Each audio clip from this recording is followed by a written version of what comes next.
जय श्रीमन नारायण। राधे राधे। रविवार का दिन सूर्य देवता की विशेष पूजा और आशीर्वाद प्राप्त करने का समय होता है। सूर्य देव से हमें शक्ति, आत्मविश्वास और सफलता की प्राप्ति होती है। इस दिन यदि हम सूर्य भगवान को अर्घ्य अर्पित करते हैं तो हमारे जीवन की सभी परेशानियां दूर हो सकती हैं और हमारी इच्छाएं पूरी हो सकती हैं। सूर्य भगवान का आशीर्वाद हम सभी के जीवन में सुख, समृद्धि और उन्नति लेकर आए। आपका दिन मंगलमय हो। सूर्य की किरणें आपकी जीवन यात्रा को रोशन करें। तो प्रिय भक्तों, आज पौष मास का रविवार है और रविवार सूर्य भगवान के लिए समर्पित है और पौष मास में भी सूर्य पूजा का बहुत महत्व है। तो इस तरह आज के दिन सूर्य पूजा का विशेष महत्व है। तो आज हम श्रवण करने वाले हैं रविवार व्रत कथा। रविवार व्रत के साथ साथ हम श्रवण करेंगे पौष मास में सुनी जाने वाली सूर्य भगवान की कथा।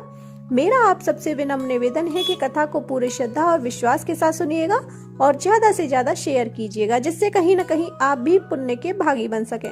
तो सबसे पहले सच्चे हृदय और पूर्ण विश्वास के साथ सूर्य भगवान के चरणों में नतमस्तक होकर श्रद्धा सहित नमस्कार करेंगे और उसके बाद कथा का रसपान करेंगे। तो प्रेम से बोलिए सूर्य नारायण भगवान की जय।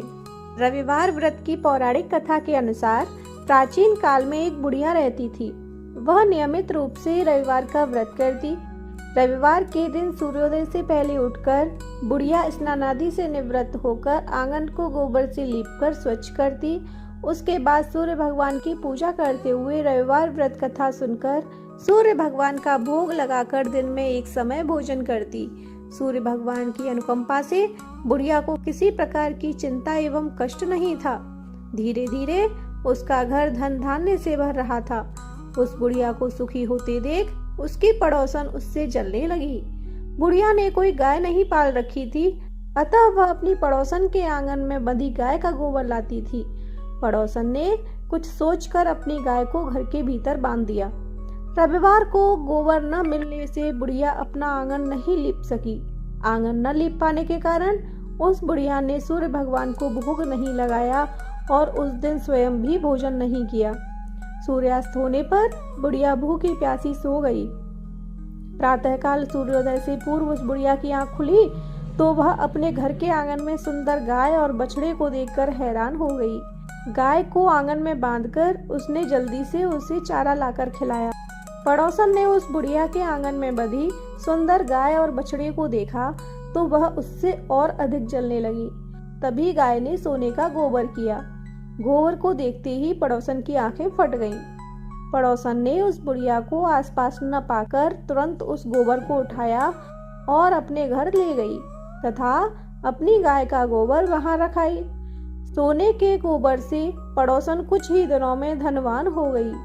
गाय प्रतिदिन सूर्योदय से पूर्व सोने का गोबर किया करती थी और बुढ़िया के उठने से पहले पड़ोसन उस गोबर को उठाकर ले जाती थी। बहुत दिनों तक बुढ़िया को सोने के गोबर के बारे में कुछ पता ही नहीं चला। बुढ़िया पहले की तरह हर रविवार को भगवान सूर्य देव का व्रत करती रही और कथा सुनती रही। लेकिन सूर्य भगवान को जब पड़ोसन की चालाकी का पता चला तो उन्होंने तेज आंधी चलाई। आंधी का तेज प्रकोप देखकर बुढ़िया ने गाय को घर के भीतर बांध दिया। सुबह उठकर बुढ़िया ने सोने का गोबर देखा तो उसे बहुत आश्चर्य हुआ। उस दिन के बाद बुढ़िया गाय को घर के भीतर बांधने लगी। सोने के गोबर से बुढ़िया कुछ ही दिन में बहुत धनी हो गई। उस बुढ़िया के धनी होने पर पड़ोसन बुरी तरह जल भुनकर राख हो गई और उसने अपने पति को समझा बुझाकर उस नगर के राजा के पास भेज दिया। सुंदर गाय को देखकर राजा बहुत खुश हुआ। सुबह जब राजा ने सोने का गोबर देखा तो उसके आश्चर्य का ठिकाना न रहा। उधर सूर्य भगवान को भूखी प्यासी बुढ़िया को इस तरह प्रार्थना करते देख उस पर बहुत करुणा आई। उसी रात सूर्य भगवान ने राजा को स्वप्न में कहा, राजन, बुढ़िया की गाय व बछड़ा तुरंत लौटा दो, नहीं तो तुम पर विपत्तियों का पहाड़ टूट पड़ेगा, तुम्हारा महल नष्ट हो जाएगा। सूर्य भगवान के स्वप्न से बुरी तरह भयभीत राजा ने प्रातः उठते ही गाय और बछड़ा बुढ़िया को लौटा दिया। राजा ने बहुत सा धन देकर बुढ़िया से अपनी गलती के लिए क्षमा मांगी। राजा ने पड़ोसन और उसके पति को उनकी इस दुष्टता के लिए दंड दिया। फिर राजा ने पूरे राज्य में घोषणा कराई कि सभी स्त्री पुरुष रविवार का व्रत किया करें। रविवार का व्रत करने से सभी लोगों के घर धन धान्य से भर गए। रास्ते में चारों ओर खुशहाली छा गई। स्त्री पुरुष सुखी जीवन यापन करने लगे तथा सभी लोगों के शारीरिक कष्ट भी दूर हो गए। तो बोलिए सूर्य भगवान की जय। एक साहूकार था, उसके बच्चा नहीं था। एक दिन सवेरे वो बाहर गया, देखा एक किसान खेत में दाना डालने जा रहा था। साहूकार मिलते ही वह वापस लौट गया और बोलता गया, आज तो शगुन अच्छा नहीं हुआ। साहूकार ने सुना तो उसका मुंह उतर गया। उसकी पत्नी ने पूछा, आज क्या बात है? तो साहूकार ने सारी बात बताई। तो पत्नी बोली कि आज घर पर चिड़िया आई थी, तो उसने भी बोला कि इस घर में बच्चे नहीं हैं तो दाना कहाँ से मिलेगा, कहकर उड़ गई। साहूकार को क्रोध आया, वह बहुत दुखी भी हुआ। उसी दिन से वो रोज सूरज भगवान की आराधना करने लगा। 12 वर्ष बीते तो उसने सूरज भगवान से कहा कि भक्त की पुकार आपने नहीं सुनी तो आपको कोई मनाएगा भी नहीं। तो भगवान को दया आई, प्रकट हुए और बोले, साहूकार तेरे नसीब में बच्चा नहीं है, पर मेरे आशीर्वाद से तुझे एक कन्या होगी। वो हंसेगी तो हीरे मोती बिखरेंगे। उसने घर आकर पत्नी को भी बताया। 9वें महीना एक कन्या ने उनके घर पर जन्म लिया। नायन आती और वह कन्या को नहलाती। वो हंसती मुस्कुराती तो हीरे मोती गिरते, उनको नायन लेके चली जाती। 1.25 महीना बीता तो साहूकार की पत्नी नायन से बोली, अब मैं नहला दूंगी। वो नहलाने लगी, बच्ची हंसती तो हीरे मोती नीचे गिरते। अब वो समझ गई कि नायन ने खूब हीरे मोती इकट्ठे कर लिए। लड़की बड़ी हुई तो माँ बाप ने सोचा कि घर में तो बहुत धन है, घर जमाई रख लेते हैं। एक गरीब लड़का ढूंढा, उसके साथ लड़की का ब्याह कर दिया।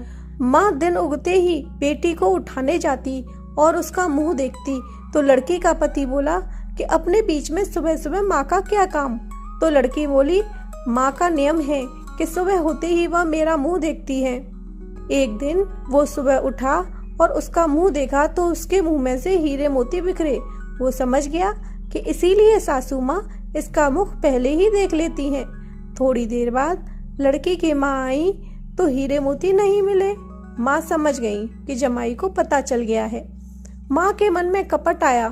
उसने एक आदमी को जमाई को जान से खत्म करने के लिए भेज दिया। आदमी ने जमाई को मार दिया और उसका सिर सासू को लाके दे दिया। सूरज भगवान ने देखा कि हमारी दी हुई कन्या का पति मार दिया गया है, तो सूरज भगवान मानव रूप धरकर भिक्षा मांगने आए और उस कन्या के पति का सिर ले आए। अंग जोड़कर अमृत का छोटा कर दिया। वो उठकर बैठा हुआ। घर गया तो बेटी ने पूछा, पौष रविवार का मेरा नियम है कि दिन अस्त हो जाने के बाद मैं खाना नहीं खाती और आज मेरा व्रत था और अब दिन अस्त हो चुका है, मैं खाना नहीं खा सकती। आपको ये सब पता था, फिर आप इतनी देर से क्यों आए? वो बोला कि तेरी माँ ने मुझे मारने के लिए आदमी भेजा और सारी कहानी बता दी। बेटी बोली, अब हम यहाँ नहीं रहेंगे। जो माँ मेरा सुहाग छीन ले वो किस काम की? बेटी अपने पति के साथ अपने घर में रहने लगी। उसके घर में सुख समृद्धि हो गई और माँ के घर धीरे धीरे दरिद्रता आ गई। सूरज भगवान बेटी पर बहुत प्रसन्न हुए। हे सूरज भगवान, जैसे बेटी पर प्रसन्न हुए वैसे सब पर प्रसन्न होना। बोलिए सूर्य भगवान की जय। अब श्रवण करते हैं सूर्य देव चालीसा। कनक बदन कुंडल मकर मुक्ता माला, पद्मासन स्थित ध्याये शंख चक्र के संग। जय सविता जय जयति दिवाकर, सहस्रांश सप्ताश्वति मेरे हर। भानु पतंग मरीच भास्कर, सविता हंस सुनूर विभाकर। विवस्वान आदित्य विकर्तन, मार्तंड हरि रूप विरोचन। अंबर मणि खग रवि कहलाते, वेद हिरण्य गर्भ कह गाते। सहस्रांश प्रद्योतन कहि कहि, मुनगन होत प्रसन्न मोद लहि। अरुण सदृश सारथी मनोहर, हाकत है साता चढ़े रथ पर। मंडल की महिमात न्यारी, तेज रूप केरी बलिहारी। उच्च श्रवा सदृश है जोते, देखि पुरंदर लज्जित होते। मित्र मरीच भानु अरुण भास्कर सविता सूर्य अर्क खग कलिकर पूषा रवि आदित्य नाम ले हिरण्य गर्भाय नमः कहिके।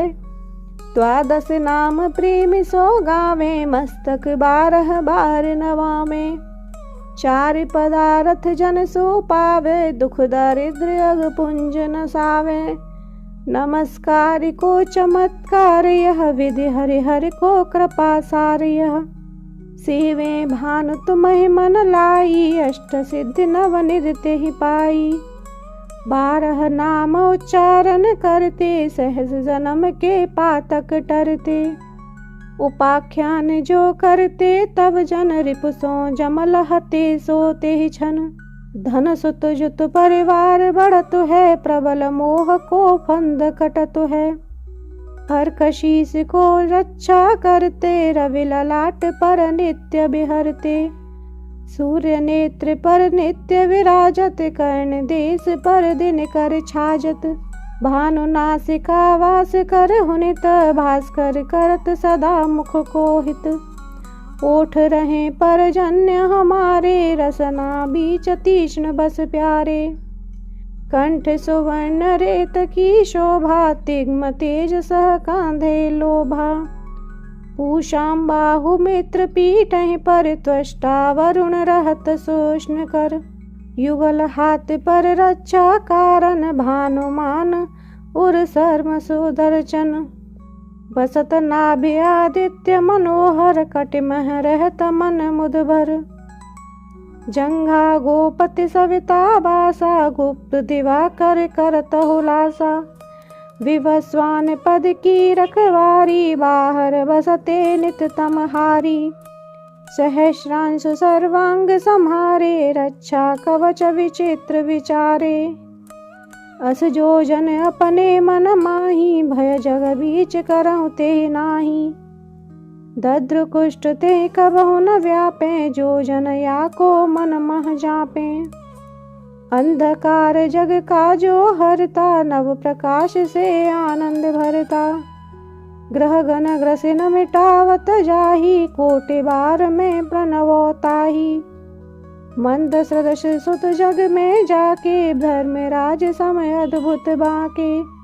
धन्य धन्य तुम दिन मन देवा किया करत सुर मुनि नर सेवा। भक्ति भाव युत पूर्ण नियम सो दूर हटत सो भव के भ्रम सो। परम धन्य सो नर तन धारी है प्रसन्न जहि पर तमहारी। अरुण माग मह सूर्य फाल्गुन मधु वेदांग नाम रवि उदयन। भानुदय बैसाख गिनावे ज्येष्ठ इंद्र आषाढ़ रवि गावे। यम भादो अश्विन हिम रेता कार्तिक होत दिवाकर नेता। अगहन भिन्न विष्णु है पूस है पुरुष नाम रवि है मल मास है। भानु चालीसा प्रेम युत गावे जे नर नित्य। सुख संपत्ति लहे विविध हो ही सदा कृत कृत्य। बोलिए सूर्य भगवान की जय।